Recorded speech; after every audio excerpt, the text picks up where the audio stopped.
That's the opening bell on Wall Street. Russell Investments is ringing the opening bell today. I want to look at the live numbers on Wall Street. I mean, up a little bit on the Dow, close to 200 points. But as I always say, let's see where the day goes. Let's see where the day goes. You never know. Market gyrations, we love it. Let's bring in business journalist Ann Berry. She's also the founder of the advisory firm Threadneedle. Good to see you. Good to see you. So I really wanted to talk about this, and I teased it a little bit yesterday with Kelly. Many of these fast casual salad companies are expected to feel a real hit to their earnings in the wake of this cyclospora outbreak. Market Watch reports that because people are cutting back on salads, and even Hidden Valley Ranch dressing is going to take a hit. They're owned by Clorox, so Clorox is signaling that part of their earnings is going to suffer because of the hit that it's taken to that brand. As a journalist, you know the CEOs have come out in the wake of cyclospora and said, look, we don't have lettuce from Mexico. We get all of our lettuce, here in the United States. We don't even use iceberg lettuce. And you're still like, because I would eat a sweet green every day.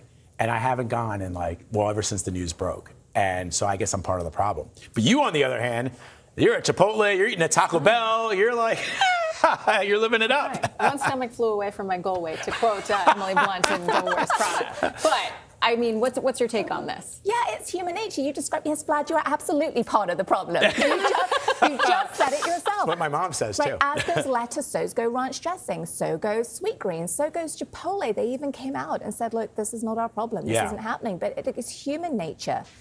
I'm even going lettuce adjacent. I'm not even touching arugula. Is that right? We're just nervous. Yeah. Even if it's not logical, even if it's not linear, and absolutely it's going to hit these numbers. And by the way, the question is, when are consumers going to trust these brands again? That's the question. What's going to get people back in Taco Bell, which is really who's taking the hit here? They're trying $1 offers on lettuceless products. But that's a question. How long does it take to rebound? Well, I think it also feels like part of that trust issue has less to do with the brand itself and more to do with the federal government, right? We know that part of the reaction that people are having is because inspectors are overworked and they are not being, I think I read when it comes to Taylor Farms that the number of visits that had been done, that are supposed to be done, was way lower than the visits that actually happened over the course of the time that you're supposed to be inspecting that particular establishment. So I think that's the bigger concern. It's not so. I love sweet green. I love Chopped. I love Just Salad. I love Taco Bell. I mean, who doesn't love Taco Bell? But I'm a little worried about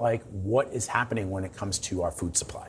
Right, and so when does the all clear get sounded, and do we trust it even when that moment comes? So there's one thing I will say, these big companies do have access to independent testing businesses. And think about it, when we go to a supermarket, suppose you want to buy organic, you see those little symbols indicating that there has been a third-party tester who's gone and actually done the organic testing, some of it by government institutions, many of them not. And so I actually think there's a play here, Vlad, for these businesses, whether it's restaurants, whether it's the likes of Walmart, by the way, which has some of these lettuce derivatives on their shelves, to go out, do their independent testing, make it clear it's independent, and try to do that to double down on the all clear. Just really quick, though, I mean, you said it, right? It's when are people going to trust them again? And it's not like there aren't alternatives. These are also very expensive companies. When you go get a salad, maybe people decide, I'm just going to start to bring my, my lunch from home. Yeah. Are they able to recover versus in terms of what you've seen with these types of things in the past when we've had an outbreak? Well, do you remember when Chipotle had a massive outbreak with food issues? And it took them time, but they really leaned into sort of the apology tour. They made very clear statements about how they'd fix their supply chain, their food supply issues. I think the same thing does need to happen here. But to your point, Kelly, there's something I would add, which is Sweet Green was suffering before this, right? $27 for a salad. Consumers can't afford it. Who can afford nearly $30 to go and get, a bowl of greens at your lunchtime? You can't. So there's more at play here than just this. I can see Sweet Green blaming the lettuce, but Sweet Green's got its work cut to come out and actually say how it's going to start winning again beyond this. Yeah, really fascinating. Ann, great to have you here as always. Thanks for your analysis. Appreciate it.